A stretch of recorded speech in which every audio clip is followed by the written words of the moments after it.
Alors, aujourd'hui, cinquième mission Pandas. On va tout de suite regarder le détail de la mission. Lancer une première phase de nettoyage et de préparation du dataset. Alors, normalement, sur les missions précédentes, on passait par tous les stades. D'abord l'import, ensuite la préparation, ensuite la manipulation. La différence entre préparation et manipulation, on va dire que préparation, c'est quelque chose de général et manipulation, c'est tout ce qui est relatif à ce qui est demandé dans la mission. Là, il n'y aura pas, on va dire, de partie manipulation, puisque la mission en elle-même, c'est juste de la préparation. Pourquoi j'ai fait comme ça? Parce que ça va vous arriver assez régulièrement que vous avez beaucoup de préparation à faire sur un dataset, parce que soit il y a énormément de coquilles dedans, énormément de doublons, énormément de valeurs manquantes, et ainsi de suite. Donc, de temps en temps, je vais faire des missions un peu comme ça. Ça sera pas, sincèrement, ça sera pas les missions les plus fun, parce que la partie préparation, c'est peut-être ce qu'il y a de moins intéressant dans la partie data science, mais par contre, c'est quelque chose qui prend malheureusement beaucoup de temps et qui est assez fréquent. Alors ici, je vais le faire, on va dire, de façon purement manuelle, en utilisant Pandas bien sûr, mais sans automatiser les tâches. Et dans les prochaines missions qui vont être de ce type-là, où il y aura beaucoup de préparation, petit à petit, je vais vous montrer comment on peut essayer d'automatiser pour gagner du temps. L'idée, c'est que quand vous vous rendez compte que vous faites souvent les mêmes choses et des choses qui prennent du temps, essayez de réfléchir comment vous pourriez automatiser vos tâches, en sachant que l'avantage avec Python, c'est qu'on peut automatiser énormément de choses. Alors, le dataset que j'ai pris, donc ici, c'est les questions qui vont être abordées et répondues dans la mission. J'ai mis des stickers nouveaux, ça c'est les nouvelles questions qui n'ont pas encore été abordées. Pour le dataset qui va être utilisé, je vais vous le montrer. Donc il est ici en format CSV. Alors ici ça parle pas beaucoup, mais je l'ai récupéré depuis ce site-là, donc qui s'appelle openparis.fr, opendataparis.fr pardon. Et donc c'est la ville de Paris qui met à disposition des datasets. Donc moi j'ai récupéré les arbres remarquables. Vous pouvez l'exporter en fichier CSV ici. C'est toujours un peu du même format. Ils en ont un paquet. Je vous invite à regarder parce qu'il y a des perles quand même, hein. Il y a quand même, faut quand même se dire que c'est des êtres humains à la ville de Paris qui ont créé certains datasets. Il y en a certains qui sont quand même extraordinaires, mais je vous laisse le découvrir par vous-même. Euh, Ce que j'ai fait dans le notebook général, ça c'est le notebook général en partie annexe ici. J'ai mis ici annuaire des datasets. Je vous avais déjà montré comment générer des datasets depuis Plotly Express dans la mission numéro 4. Donc c'est ici, vous pouvez cliquer là et ça vous renvoie vers la page de descriptif des datasets Plotly. Et là, j'ai rajouté donc maintenant le lien vers Paris Data. Si vous cliquez dessus, vous retournez sur le site général de Open Paris Data. C'est ce que je viens de vous montrer. Donc, au fur et à mesure, quand je vais utiliser, on va dire, des datasets publics, je les mettrai ici. Comme ça, vous aurez le lien directement et ça vous renverra aussi vers les missions sur lesquelles ça a été utilisé. Donc maintenant, je vais revenir sur la mission générale. Donc, je reviens sur. On m'a demandé de nettoyer, de préparer le dataset. Si c'est une mission unique comme ça, c'est qu'il va avoir pas mal de nettoyage et de préparation. Sinon, j'aurais pu tout faire d'un coup. Voilà les questions, voilà ici les attributs et méthodes qui vont être utilisés dans cette mission. Tout ce qui est en sticker nouveau, bah, vous comprenez bien, c'est que ça n'a jamais été abordé dans les missions précédentes. Et donc on va attaquer tout de suite. Donc, un port Panda Speedy, ça, c'est du standard. Aussi, quelque chose que j'ai pas expliqué, c'est la mission numéro 5, tout ce qui sera en multiple de 5, 5, 10, 15, 20, 25, vous avez compris l'idée. Je ne vais pas mettre de commentaires, c'est voulu dans les cellules. D'habitude, je mets des commentaires assez détaillés dans les cellules. Alors déjà, quand ça va commence à devenir hyper logique, je vais peut-être éviter de mettre des commentaires trop logiques, on va dire trop simples. Mais en tout cas, dans tous les multiples de 5, je ne mettrai pas de commentaires. L'idée, c'est que quand vous regardez la vidéo, quand vous regardez le notebook, donc moi, si vous utilisez le notebook, je vous invite à faire supprimer tous les éléments de sortie pour pas que vous les voyez. Et là, l'idée, en regardant la vidéo, en travaillant le notebook de votre côté, et je vous encourage à travailler de travailler le notebook de votre côté. La vidéo, c'est juste une petite aide. Ce que je vous invite à faire, c'est d'essayer de deviner ce qui va se passer, soit en sortie, soit le type d'objet qui va être sorti. Voilà, ça force votre cerveau à reconnaître les attributs méthodes. Donc là, je fais un PD read CSV. Donc normalement, vous devriez savoir ce qu'il va retourner. Il va tenter de retourner un data frame. Ici, il me dit qu'il a une erreur. une erreur C, expected, blablabla. Alors l'erreur en elle-même, c'est pas intéressant. Ce qu'il faut faire en fait, c'est aller regarder le dataset pour voir où pourrait avoir l'erreur. Une des erreurs communes qu'on peut avoir, c'est le délimiteur. Ici, c'est un délimiteur en point-virgule. C'est quelque chose qui va arriver souvent sur les datasets francophones. Je vous ai dit qu'en fait le dataset venait de Open Data Paris. Donc, c'est la ville de Paris qui est à ma disposition. Souvent, les datasets francophones vont avoir un délimiteur en point-virgule. Pourquoi? Parce qu'en fait, nous, on utilise les virgules, nous, francophones, les virgules pour les nombres décimaux. Donc là, ils l'ont fait en points, mais souvent, ça va être les nombres à virgule décimaux vont être donc à virgule. Et comme on utilise la virgule pour le séparateur décimal, ça risque de créer potentiellement des bugs pour le délimiteur du fichier CSV, puisque la virgule est déjà destinée au nombre décimaux. Et donc, pour contrer ça dans les datasets francophones, en général, ce qu'ils font, c'est qu'ils font un délimiteur en point-virgule. Une autre raison aussi, c'est parce qu'on pourrait utiliser des virgules dans les champs textuels. Bon, en tous les cas, c'est quelque chose qui va arriver assez souvent, même sur des datasets anglais, que vous ayez des délimiteurs en point-virgule. Donc, quand vous voyez une erreur de ce type-là, soit une erreur qui est générée ou soit un dataset qui est retourné et qui a une forme complètement bizarre, à ce moment-là, jetez un œil et voilà, vous voyez que c'est le délimiteur. Donc là, j'ai relancé exactement la même chose, la même méthode PD8 CSV. J'ai mis mon fichier CSV, mais j'ai rajouté un paramètre qui s'appelle SEP. Et là, je lui dis quel est le séparateur, point-virgule. Je génère ici le data frame. Donc, a priori, il a réussi à le sortir. Je scrolle rapidement. Je vois qu'a priori, c'est plus ou moins propre. Donc, pour la partie import, ça me suffit. Il y aura peut-être et éventuellement, il a sûrement de la préparation ferme. En tout cas, j'ai réussi à l'importer. On voit que a priori, il a réussi à importer quelque chose et que c'est propre. Donc là, la différence entre import et préparation, c'est juste ici un import, on va dire, un aperçu visuel. Hein. Donc c'est votre intuition qui doit vous dire, OK, l'import a fonctionné, je passe à la préparation. C'est un peu comme ça qu'il faut le voir. Assignation ici dans une variable df. Voilà, quelque chose de standard. Et maintenant, on va pouvoir attaquer la préparation. Donc ici, je vais lancer une méthode qui s'appelle .info. Donc j'ai pas mis les commentaires comme je vous ai dit. Hein, donc essayez de savoir ce qui va retourner. On va voir ce qui va nous retourner. Donc il nous retourne ceci. Il nous retourne le nombre de colonnes et c'est là où il va avoir du travail à faire parce qu'il y a 36 colonnes en tout. Donc là, quand vous avez énormément de colonnes, même quand vous en avez peu, mais surtout quand il y en a beaucoup, l'idée c'est de voir s'il n'y a pas des doublons de colonnes. Donc ici j'ai GeoPoint, ce que je vais faire c'est que je vais regarder, pour le moment on va le faire manuellement, comme je vous ai dit, on va pas essayer d'automatiser. Là, avec 36 colonnes, on est à la limite entre pouvoir le faire manuellement et devoir obligatoirement l'automatiser. Pourquoi devoir automatiquement l'automatiser? Imaginez qu'on n'a pas 36 colonnes, mais 360 colonnes. À ce moment-là, vous n'allez pas scroller les 360 colonnes. Ici, avec 36, ça reste on va dire, ça reste dans l'ordre de ce qu'un être humain est capable de faire. Donc, je vais le faire manuellement. Mais comme je l'ai dit au début de la vidéo, il y a la possibilité d'automatiser maintenant tout ce qu'on va faire ici, c'est-à-dire d'essayer de préparer. Une première chose qu'on va faire quand il y a beaucoup de colonnes, c'est de regarder s'il n'y a pas de redondance dans les colonnes, avant même de regarder les valeurs non nulles, avant de même regarder le type des colonnes, essayer de voir si elles apparaissent pas en double. Quand il y en a beaucoup, ça va vous alerter sur peut-être le fait qu'elles aient été en double. Ça peut arriver si le dataset a été bêtement juste posé sans qu'il y ait eu un travail en amont. C'est la ville de Paris, donc c'est possible hein, que nos amis fonctionnaires de la ville de Paris n'aient pas fait un pré-travail de nettoyage. Donc on va regarder GeoPoint, on va regarder s'il apparaît pas ailleurs. A priori, il n'apparaît pas ailleurs. Ensuite, j'ai ID base, donc a priori c'est un identifiant unique pour mes entrées. J'ai 180 entrées, j'ai 180 valeurs pour ici. On va regarder si ID base n'apparaît pas ailleurs et il apparaît ici. Donc maintenant, ce qu'il va falloir faire, c'est voir si ça et ça, c'est la même.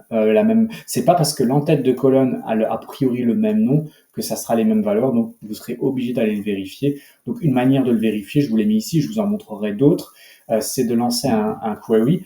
Donc j'appelle mon data frame, je lance la méthode query et je lui dis montre-moi partout où les valeurs dans ID base écrit comme ça, donc dans cette colonne-là, sont différentes de cette colonne-là. En gros, je veux voir partout où il y a une différence. Il va me sortir les différences entre les deux colonnes. Et là, qu'est-ce qu'il me sort? Il me sort une erreur. On va regarder ce qu'il me sort comme erreur. Et il me dit qu'il y a une erreur de syntaxe. Pourquoi il y a une erreur de syntaxe? C'est parce qu'en fait, quand vous lancez un query sur vous voyez comment c'est la syntaxe query, c'est que vous ouvrez les guillemets et ensuite vous mettez bêtement vos noms de colonne. Donc celle-ci, elle est passée. Celle-ci, cette nom de colonne n'est pas passée. Pourquoi? Parce qu'il y a un espace entre un espace qui était dans le nom de la colonne. Hein. Ici, il y avait un espace. Et donc, ça génère un bug, là, ici, Pandas ne comprend pas que ça, c'est le nom complet. Si vous voulez spécifier que ça, c'est le nom complet, il faudra utiliser une syntaxe spécifique. Et la syntaxe spécifique, c'est le back tick, celui qui est ici, et vous englobez donc le nom de votre colonne comme ça. Ça, vous le faites. Vous pouvez le faire tout le temps, mais faites-le uniquement quand c'est nécessaire. Donc, en l'occurrence, ici, quand vous avez un espace. Donc là, je vais relancer avec cette syntaxe-là, et là, ça a fonctionné. Et qu'est-ce qu'il me dit? Il me dit qu'il y a 0 ligne. En gros, qu'est-ce que ça veut dire? Il y a 0 ligne où l'ID base écrit comme ça, de la colonne ID base écrit comme ça, est différente de la colonne écrit comme ça. Je le dis autrement, ils sont complètement identiques. Donc, s'ils sont complètement identiques, on va pouvoir supprimer une des deux colonnes. Ça sert à rien de garder des colonnes comme ça. Donc, on va pouvoir la supprimer. Avant de la supprimer, j'ai vu dans info qu'il y avait aussi un ID base qui était un ID arbre. C'est possible en fait que ça soit la même chose que ID base. Donc, j'ai fait aussi un query là-dessus. Donc, j'ai vérifié si ID base, j'ai regardé partout, il y avait ID base différent de ID arbre. Donc là, on va le lancer. Là, j'ai mis les backticks. Et là, il me sort des valeurs, donc ça veut dire qu'il y a quand même des valeurs différentes. Je vais pas forcément toutes les scroller. Ce que je vais faire, c'est que je vais lancer shape et il va me dire le nombre. Il va me dire le nombre de colonnes ici et le nombre de lignes. Quand vous lancez l'attribut shape, ça vous ressort un tuple, donc quelque chose entre parenthèses. Le premier élément, c'est le nombre de lignes et le deuxième élément, c'est le nombre de colonnes. Ici, le nombre de colonnes ne m'intéresse pas, mais c'est le nombre de lignes. Donc, il y a quand même 50 différences entre ID base et ID arbre. Donc, je ne vais pas prendre le risque de supprimer ici. Je vais les laisser pour le moment parce qu'il y a quand même beaucoup de différences. Donc c'est peut-être pas le même ID. Donc il y avait 180 lignes. A priori, il y aurait 130 fois où ID arb c'est la même chose que ID base et 50 fois où c'est différent. Donc je vais pas me lancer dans une exploration pour voir pourquoi. De temps en temps, il y a des fois où c'est identique et des fois où c'est différent. Je vais le laisser comme ça pour le moment. Vous auriez pu aussi sortir cet élément, si vous voulez savoir directement le nombre de lignes qu'il y a dans un data frame, dans une requête sur un data frame, vous pouvez lancer donc l'attribut shape et chercher l'index directement 0 et là ça vous retourne ce chiffre-là directement puisqu'il va aller chercher l'élément 0 de votre tuple, il va chercher directement ça. Donc si vous voulez juste le nombre de lignes de quelque chose, vous pouvez faire un shape ouverture de crochet et vous mettez l'index 0 ou sinon vous pouvez appeler une fonction de base native sur Python qui est la fonction len et dans ce cas-là vous englobez ça avec len. Moi, j'ai tendance à utiliser plutôt shape. Pourquoi? Comme ça, on a df qui apparaît en premier, on n'a pas len qui apparaît en premier, et comme ça, on prend l'habitude d'appeler nos méthodes par la droite. Mais après, vous faites comme vous voulez. Une méthode, on va l'appeler par la droite, en gros, et quand on appelle une fonction, on va l'appeler par la gauche, un peu comme ça. Et donc, comme on fait tous les appels, toutes les manipulations de données avec Pandas avec attribut méthode sur la droite, alors moi, j'utilise shape parce que shape sera appelé vers la droite. Donc pour supprimer une seule colonne, si vous avez une seule colonne à supprimer, il y a une possibilité d'utiliser pop. Pop fonctionne pour supprimer uniquement des colonnes et uniquement une seule colonne, parce qu'on a aussi une méthode qui s'appelle drop. Elle permet de supprimer soit des lignes, soit des colonnes, et d'en supprimer plusieurs. Ici, je veux supprimer une seule colonne, donc je peux utiliser pop. Quelque chose de spécifique avec pop, c'est que c'est in place. La plupart, même pas la plupart, la grande majorité des méthodes que vous allez utiliser avec Pandas pour modifier un data frame, ça va pas vous modifier directement votre data frame, ça va en créer un nouveau.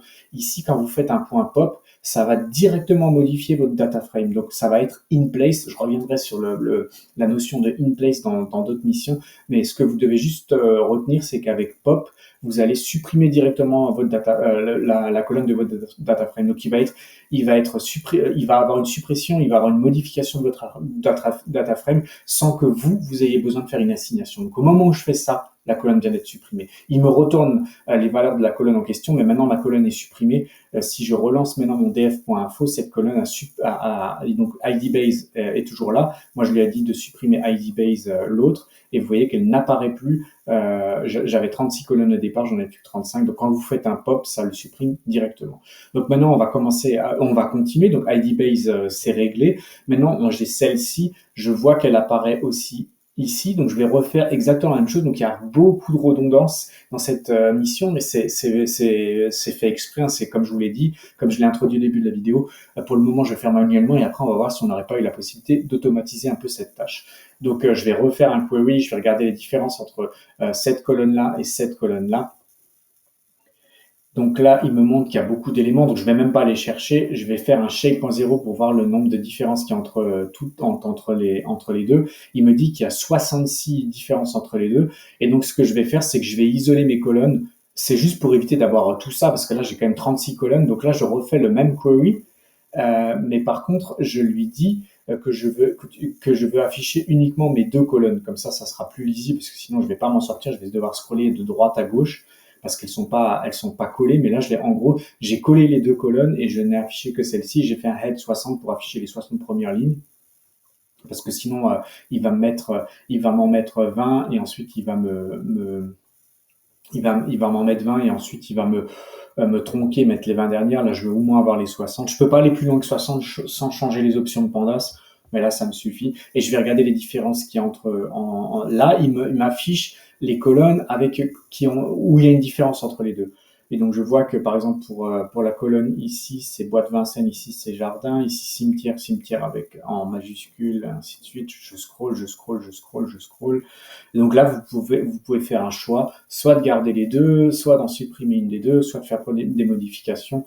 Ce que je vais décider de faire, en fait, c'est de garder celle-ci parce qu'elle me semble plus précise. Donc, celle de droite me semble plus précise puisqu'à chaque fois, ici, on a juste jardin et là, je vois exactement où c'est. Ici, j'ai cimetière. Mieux écrit que là, ça me plaît pas de voir en majuscule. Là, j'ai voie publique, alignement. Pour moi, alignement n'a pas de sens. Donc, pour le moment, à chaque fois, c'est la colonne de droite pour moi qui est plus descriptive.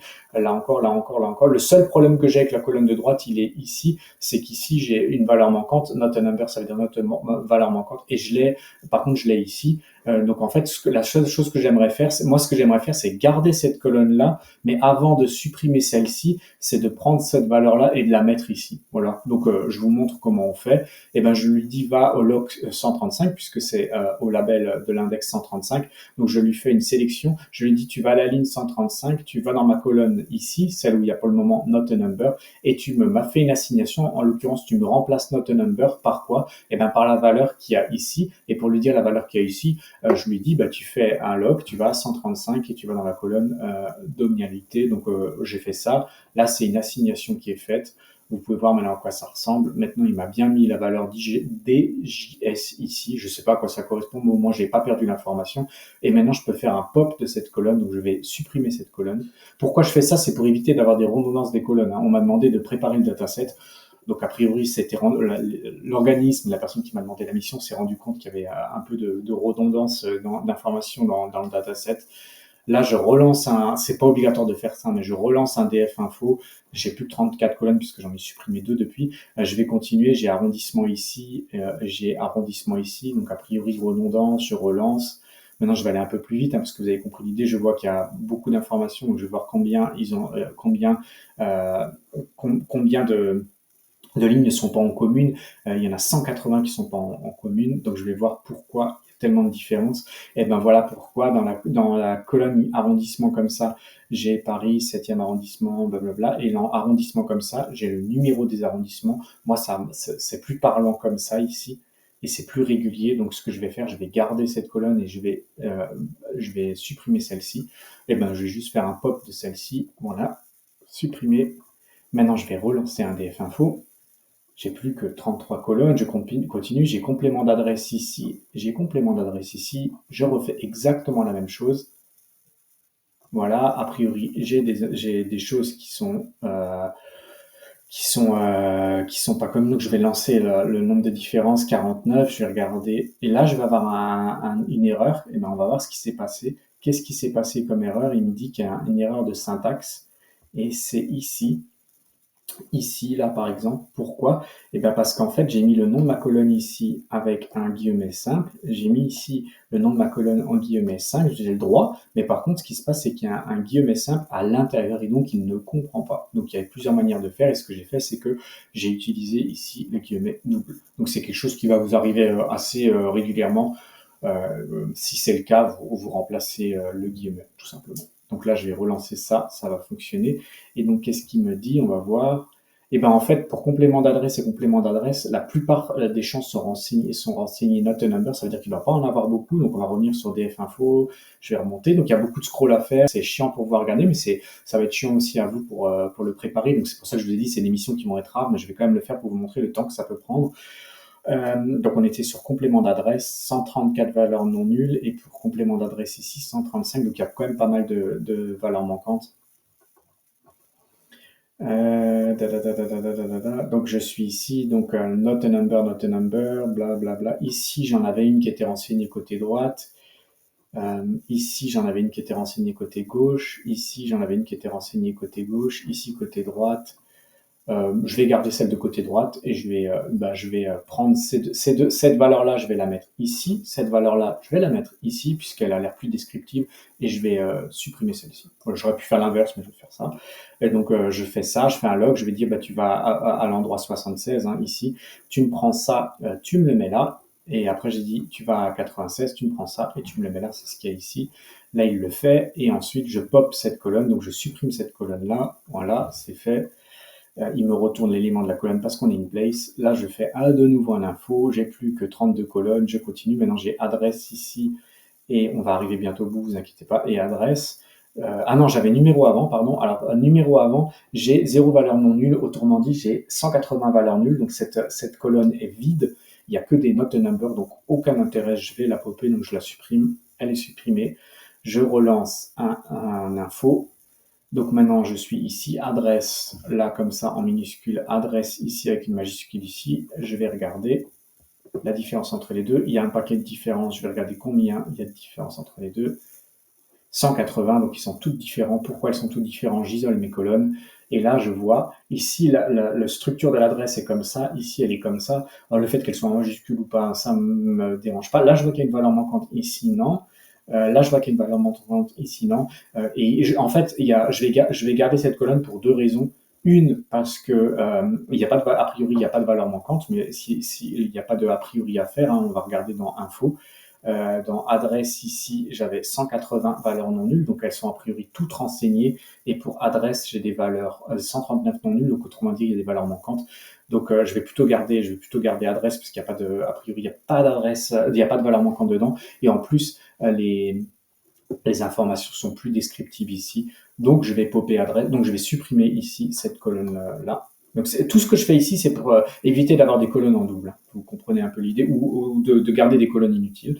Donc là, je vais relancer un info. Donc ça c'est fait, ça c'est fait. Et maintenant, ça va aller beaucoup plus vite parce que ça, on l'a pas en double, ça on l'a pas en double, ça on l'a pas en double, ça on l'a pas en double, ça on l'a pas en double, ça on l'a pas en double, ça non plus, ça non. Ah, là j'ai une date de plantation. Quand vous avez date, toujours regarder, mais ça je le ferai pas dans cette mission parce que je vais faire des missions spécifiques pour la gestion des dates parce que c'est quelque chose d'un peu plus complexe et d'un peu plus long, donc je vais pas le faire ici parce que la vidéo est déjà longue.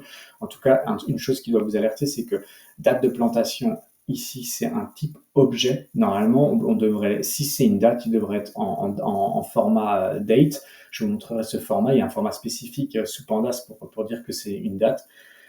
Je vous montrerai ça au daytime. Enfin voilà, je rentre pas dans les détails, mais en tout cas, je vous alerte sur le fait qu'ici, Pandas l'a considéré comme du texte. Il faudrait peut-être le formater, mais on va pas le faire maintenant. On va continuer, mais en tout cas, je vais vous montrer. Ici, je vois date de plantation. Ici, je continue. Donc tout ça, c'était bon. Et là, il y a année de plantation. Il est où? Ici. Année de plantation aussi, c'est une année, donc normalement peut-être faudrait le formater en date, il l'a mis en format texte. En tout cas, quand vous avez des dates et des années, c'est peut-être bien de regarder les différences entre les deux. Donc j'ai nouveau fait un query sur ces deux colonnes comme j'ai fait depuis le début. Je regarde ce qui se passe, il me dit qu'il y en a un paquet, donc je cherche même pas. Là, ce que je fais là, c'est juste pour voir s'il y avait zéro différence. Là, j'ai 180 différences, donc j'isole mes deux colonnes. Et voilà ce que j'ai. Donc j'ai date de plantation, année de plantation. Dans année de plantation, tout est renseigné, mais il y a beaucoup de fois où il y a écrit inconnu. Alors, c'est là où il faut faire attention, c'est que quand le dataset n'est pas renseigné, s'il y a des cellules qui n'ont pas été renseignées, Pandas va mettre NaN pour not a number, voire NA, puisqu'il va, il est en train, Pandas est en train de créer son NaN, ça vient de la librairie qui s'appelle NumPy. Donc, pour le moment, c'est en NaN, not a number, mais peut-être que vous serez susceptible de voir des datasets dans le futur où il y aura écrit Na. En tous les cas, c'est Pandas qui gère ça. Mais par contre, ici, il ne peut pas considérer que ça n'a pas été renseigné, puisque ça a été renseigné, mais ça a été renseigné sur quelque chose qui a écrit inconnu. C'est pas forcément idéal de laisser inconnu comme ça. Pour moi, c'est considéré comme une valeur manquante. Donc, ce qu'il faudrait peut-être faire ici, c'est partout où il y a écrit inconnu, le formater en not a number pour que Pandas comprenne que c'est une valeur manquante. Mais je reviendrai là-dessus parce que c'est aussi quelque chose de spécifique. Les valeurs manquantes, je vais pas les aborder ici. Je reviendrai dessus sur d'autres missions. Mais en l'occurrence, là, je pense que vous comprenez ce que je veux dire. Euh, Pandas n'a pas considéré que c'était des valeurs manquantes, mais vous pourriez peut-être les considérer ici comme des valeurs manquantes. Et vous vous rendez compte d'une chose, toujours essayer de voir ce qui se passe. À chaque fois qu'il a mis inconnu, il a mis date de plantation en 1700, 1700, 1700, 1700, 1700. Vous voyez, donc peut-être en fait que ça aussi, c'est quelque chose qu'ils ont mis de base. En fait, quand ils savaient pas, ils ont mis l'année 1700. Vous voyez ce que je veux dire? Si vous voyez pas ce que je veux dire, je vais vous montrer ça au fur et à mesure des missions, mais il faut que vous utilisiez un peu vos yeux et votre intuition pour essayer de comprendre ce que là, c'est a priori un être humain, hein, qui a renseigné ce data frame, ou en tout cas qui a imposé une règle. Et en l'occurrence, la règle, c'est s'ils n'avaient pas l'année, eh ben, ils mettent inconnu, et s'ils n'ont pas la date de plantation, ils mettent 1700. Je remarque aussi que pour les dates, il y a a priori que l'année qui est renseignée, parce que normalement là c'est année, mois, jour, après time c'est pour les heures et tout, et je vois qu'a priori c'est toujours 01, 01, 01, donc ils ont utilisé ce format-là, soit ils l'ont utilisé, soit c'est parce qu'il a été extrait depuis une base de données qui était formatée comme ça, mais en tout cas la seule chose qu'on peut nous extraire d'utile c'est l'année, puisque chaque fois on ne va pas prendre en compte le mois et le jour et les heures, puisque sont toujours renseignés de la même manière. S'ils sont toujours renseignés de la même manière, c'est que ça a été fait de façon automatique. Et puis de toute façon, si on devait faire de la manipulation de données sur des moments de plantation d'un arbre, on s'en fiche un peu a priori de l'heure et la minute à laquelle ça a été fait, à la rigueur le mois de l'année, mais en général, je pense que ça va être plutôt l'année qui va être intéressante. Ici, je vais regarder ça, je vais vous montrer ce que je fais ici. Là, je regarde la structure quand on n'est pas en format inconnu. Je regarde juste si ça a l'air d'être bon. Donc, c'est comme je vous disais, les années ont l'air d'être correctement renseignées, hein. Donc, on a différentes années. Mais par contre, à chaque fois, regardez ici pour le mois, pour le jour. Là, je regarde même pas la partie time. La partie time, elle est ici. Mais moi, je vais juste prendre la partie date, c'est ici. Donc, avec année, mois et jour. Et ben pour mois et jour, j'ai toujours 0,1, 0,1, donc pas tellement d'intérêt ici, hein, d'utiliser ça, c'est ce que je vous ai dit. Là, j'ai fait un head pour voir les 60 premières lignes. Je peux faire aussi un tail pour voir les 60 dernières. Voilà, j'ai le même format.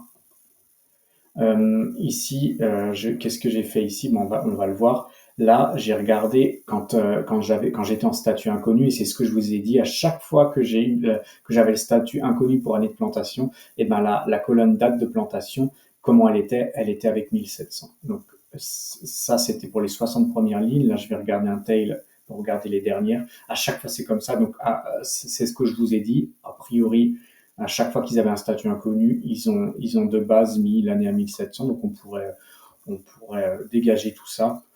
Mais est-ce que je l'ai fait? Je vais regarder. J'ai filtré ce format-là avec 1700. J'ai regardé ici combien il y en avait. Il y en avait 110. Et ce que j'ai fait alors, voilà ce que j'ai fait. J'ai 110 lignes où je l'ai à 1700. Ce format-là ne me plaît pas. Donc moi, ce que j'ai fait en fait, c'est que j'ai forcé ça pour le mettre en format not a number. Une des façons pour le faire, c'est d'importer NumPy, puisque not a number, c'est du NumPy. Donc j'ai importé NumPy as NP et j'ai fait une sélection sur mon filtre. Donc en l'occurrence, mon filtre, c'était quoi? C'était partout où j'avais l'année 1700. Il est ici, mon filtre. Là, je l'ai mis là-dedans. Et j'ai dit, alors tu vas sur la colonne date de plantation, celle-ci qu'on voit là, et tu me changes les valeurs et tu mets np.nan. Ça permet de remplacer toutes les valeurs, et maintenant toutes ces valeurs seront considérées comme des valeurs manquantes. Ensuite, là, j'ai supprimé année de plantation parce qu'il n'y avait aucun intérêt. Donc celle-ci, pour moi, n'avait aucun intérêt, donc je l'ai supprimée. Maintenant, on va voir df.info. On peut s'arrêter ici pour df.info. Et donc, je suis allé un peu vite sur la partie année, mais si vous êtes un peu perdu, pas de souci, parce que je vous ai dit, hein, je vais revenir plus tard assez souvent sur les formats date, en tout cas date de plantation ici. J'ai mis qu'il y avait 70 valeurs non nulles. Maintenant, ça veut dire que les 110 autres, elles sont considérées comme nulles. Pourquoi? Ben, c'est moi qui les ai ici mis à nul. J'ai mis not a number. Pourquoi? Ben, parce que je voulais pas garder l'année 1700, parce que pour moi, ça n'avait pas de sens. Ça risquait ensuite de prêter à confusion ou générer des erreurs, parce que si on fait après des filtrages ou des sélections ou des analyses sur les dates, et ben il va me sortir des dates à 1700, et je me suis rendu compte que les dates à 1700 n'étaient pas des vraies dates, c'était des dates pour enseigner valeurs manquantes. Donc moi j'ai forcé les valeurs manquantes. Ensuite ici on peut lancer un describe. Les describe, comme je vous l'ai déjà dit, c'est ça permet de visualiser les indicateurs statistiques sur des colonnes numériques. Donc là, il m'en a sorti 1, 2, 3, 4. Mais là, Pandas le fait de base. Hein, il a raison de le faire parce que IDBase était du numérique, ça c'était du numérique, ça c'était du numérique, ça c'était du numérique. Mais ensuite, il y a quelque chose que vous pouvez faire et que vous devriez généralement faire, c'est sortir les colonnes qui sont pour le moment numériques, mais qui n'ont aucune importance numérique. Je m'explique, ID base, c'est un identifiant unique pour chaque arbre. Et ID arbre, a priori, c'est aussi un identifiant unique pour chaque arbre. Alors je dis unique, mais a priori, il y avait des petites variations entre les deux, mais je vais pas rentrer dans une exploration de là-dedans. En tout cas, tout ce que je sais, c'est que c'est un ID, donc un identifiant, et un identifiant, on va pas lui appliquer des moyennes dessus, on va pas lui appliquer des écarts types dessus, on va pas générer un boxplot dessus, on va pas regarder s'il y a des outliers dessus, ça n'a pas de sens, on va pas regarder s'il y a une médiane dessus, la valeur minimum et maximum à la rigueur, mais vous voyez ce que je veux dire, on va pas générer on va pas faire des calculs statistiques sur des identifiants. Donc avec Describe, vérifiez toujours si les colonnes qui sont de base numérique devraient rester numériques. Pour moi, celle-ci ne devrait pas rester numérique parce qu'on va pas faire de manipulation numérique dessus. Donc, ce que j'ai fait, c'est que j'ai fait un filtrage sur ID base, ID arbre et je lui ai fait une assignation. Donc, ID base, ID arbre et je lui ai j'ai appliqué la méthode asType. Donc, c'est pour convertir, pour caster, pour changer le format. Et je lui ai dit, bah, fais-moi un format textuel. Moi, je considère que ID base et ID arbre, même si c'est des chiffres à l'intérieur, ça doit être considéré comme du texte parce que c'est un identifiant. Donc ça, c'est moi qui le fais, c'est pas obligatoire, mais en tout cas, je l'ai fait comme ça. Et maintenant, si on relance Describe, on a bien uniquement les vraies, on va dire, valeurs numériques. Et sur tout le dataframe, il y avait 36 colonnes. Et en fait, si on devait faire du machine learning ou des manipulations numériques dessus, eh ben, on se rendrait compte qu'en fait, il y a que celles-ci qui sont en valeur numérique. Donc, les analyses numériques ou les analyses statistiques, les calculs mathématiques qu'on pourrait faire sur ce dataset, en fait, c'est uniquement sur deux colonnes, circonférence et hauteur. Toutes les autres colonnes, c'est voilà, des renseignements, comme on l'a vu, sur l'endroit, la géolocalisation, les adresses, les compléments d'adresses, etc. Donc, beaucoup de choses qui seraient peut-être pas forcément utiles quand on va faire de la manipulation de données numériques. C'est vraiment ces deux colonnes-là. Je les ai isolées exprès pour vous montrer que c'est ces deux colonnes-là a priori qu'on utiliserait pour faire de la manipulation numérique, mais là on m'a rien demandé dans la mission, mais ça m'a l'air déjà sur le fait que ça soit a priori uniquement ces deux-là qui seraient utiles. Là je lance aussi un describe include object, c'est pour lancer tous les colonnes object, et comme j'avais une trentaine de colonnes de base, j'en avais 36 et j'en ai supprimé quand même quelques-unes, mais il m'en reste une trentaine quand même. Si là mes colonnes numériques c'est 2, et ben il me reste toujours une trentaine de colonnes de type texte. Autant dire que si maintenant je vais regarder mon describe, alors il me met count, unique, top, fréquence, mais par contre si je vais aller voir les informations, bah, regardez le scroll horizontal que je dois faire, c'est usant de faire comme ça. C'est bien la méthode describe comme ça de l'afficher de cette manière-là quand vous avez peu de colonnes, parce qu'en fait vous avez peu de colonnes et en même temps ici on a peu de lignes. Parce qu'il y a que le describe, quand on fait un include object, si on ne personnalise rien et tout, il va sortir que 4 lignes. Mais par contre, ici, j'ai énormément de colonnes. Donc moi, ce que je préférais, c'est l'avoir dans l'autre sens. Et donc, pour l'avoir dans l'autre sens, ça s'appelle un transposage. En gros, je veux que mon index ici devienne mes colonnes deviennent mes index. Et bien, il y a une méthode toute simple sous Pandas. Soit vous notez transpose comme ça, et je l'utiliserai dans d'autres missions. Soit vous utilisez T. Alors T, on peut le considérer comme un alias, mais pas vraiment non plus, parce qu'avec T, vous pouvez rien faire, hein, c'est un attribut, hein, donc vous le lancez et vous pouvez rien spécifier. Avec transpose, vous avez un petit peu de paramétrage, donc on va dire que c'est pas exactement la même chose, mais en tout cas, si on ne paramètre, si vous ne spécifiez rien dans les paramètres, T et transpose sont strictement identiques. Pourquoi j'ai fait ça? Et là, je terminerai là-dessus dans la vidéo, donc c'est une vidéo relativement longue et ennuyeuse. C'est pourquoi j'ai fait ça. Et ben en fait, maintenant, regardez la différence entre ce describe là qui ne peut pas être utilisé avec des yeux d'être humain, et regardez maintenant celui-ci. Avec celui-ci, j'ai count, unique, top et fréquence qui est ici, et maintenant j'ai mes colonnes qui sont listées comme ça. Et là, on peut travailler comme ça, on peut mieux travailler comme ça. Voilà un peu l'idée. Donc je vais m'arrêter ici. Il y avait d'autres choses à faire sur la préparation, mais ils m'ont demandé de faire, je reviens sur la mission, hein, ils m'avaient demandé de faire une première phase de nettoyage et de préparation. Donc c'est à ma propre appréciation de quand on a fini. Donc pour moi, on a fini à partir d'ici. Il y aura encore d'autres choses à faire. Tout ce que je voulais vous montrer, c'est que je suis pas encore arrivé au bout. Parce qu'il y avait peut-être encore d'autres choses à faire sur les valeurs manquantes.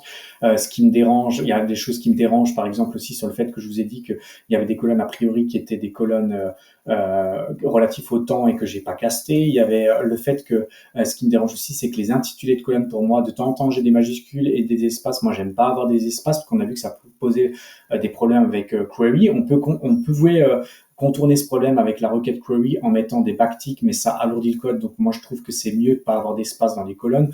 Pourquoi ici j'ai des majuscules et pourquoi de temps j'en ai pas? Pourquoi ici ils ont pas mis d'espace alors qu'ici ils en ont mis? Vous voyez ce que je veux dire? Pourquoi ici il y a des accents? On devrait normalement potentiellement pas mettre d'accent dans des colonnes. Il y a plein de choses qu'on pourrait changer ici. Moi, j'aurais tendance à garder une structure très rigide sur les en-têtes de colonnes. Moi, je les laisserais pas comme ça. Donc, il y aura encore beaucoup de choses à faire sur ça. Il y aurait beaucoup de choses à faire sur les valeurs manquantes. On voit qu'il y a quand même pas mal on avait vu qu'il y avait pas mal de valeurs manquantes. Là, si on voit le nombre de valeurs uniques aussi. Donc voilà, il y a encore pas mal de travail, mais je m'arrête là-dessus parce que la vidéo est déjà longue. Mais c'était vraiment pour vous montrer que la partie préparation peut être des fois longue, ça peut prendre une partie très importante de votre travail. Et je reviens juste sur le fait que j'avais dit que c'était la mission 005. Vous avez vu que j'ai pas mis de commentaires dans mes cellules, donc dans toutes les vidéos qui seront en 5-10, je me répète, mais je vais pas mettre de commentaires. À vous d'essayer de deviner ce qui va sortir. Par exemple, ici, ce qui va sortir, si je prends, je sais pas, je vais vous montrer deux, trois petites choses. Le pop, il fallait comprendre que c'est in place. Info, c'est toujours le même format qui va sortir. Je vais rescroller rapidement. Les queries, je pense que vous commencez à les comprendre. Le pop, le info, il y a eu énormément de redondance parce que vous allez utiliser globalement toujours les mêmes choses. Ici, comprendre comment on fait un filtrage de colonnes. Ici, suppression. Ici, info. Ici, query avec shape. Qu'est-ce que shape va recevoir? Quand on fait un shape et qu'on fait un 0, il retourne une valeur numérique. Ça, il fallait le comprendre aussi. Là, il y avait des locks, donc ça fait des sélections filtrage, mais ici j'ai une assignation, donc il fallait comprendre qu'il ne va rien retourner. Là, le info de nouveau, là, le pop de nouveau, là, l'info de nouveau, là, le query de nouveau. Query de nouveau, pop de nouveau, info de nouveau. Vous vous rendez compte que souvent vous allez utiliser en fait tout le temps les mêmes attributs méthodes qui vont revenir très fréquemment, surtout quand vous faites de la préparation. Donc voilà, donc voilà, donc voilà. Je le repasse, hein, je le repasse, mais pour vous montrer que c'est relativement long. Bon, là, il y a eu beaucoup de cellules parce que je les ai mis en double, en triple. Si vous travaillez en live, vous allez pas avoir autant de cellules. Là, comprendre qu'on faisait une assignation dans un filtrage. Là, qu'on faisait une somme, donc ça va nous retourner une valeur agrégée, donc une seule valeur. Là, ça, le fait qu'on fasse de nouveau une assignation. Info de nouveau, describe, normalement vous devez comprendre ce que va ressortir describe et le format, là il ressort un data frame, on voit dans le look, describe en data frame, describe ici quand je mets include object, il va pas sortir les valeurs numériques, là vous auriez dû comprendre que ça fait que les valeurs, les colonnes numériques. Ici, je fais un describe et je fais un transpose. J'avais le droit de le faire. Pourquoi? Parce que describe à la base, il retourne un data frame, donc c'est un data frame, donc j'ai le droit de le transposer. Voilà, et ainsi de suite. Donc, je vous encourage à faire ça, à essayer de deviner ce qui va sortir pour les missions en multiple de 5. C'est un bon entraînement pour essayer de deviner avant même l'exécution ce qui va se passer. Donc, voilà, mission assez ennuyeuse. J'en ferai pas tout le temps des comme ça, mais c'est une partie du job dans la data sera malheureusement de temps en temps ennuyant.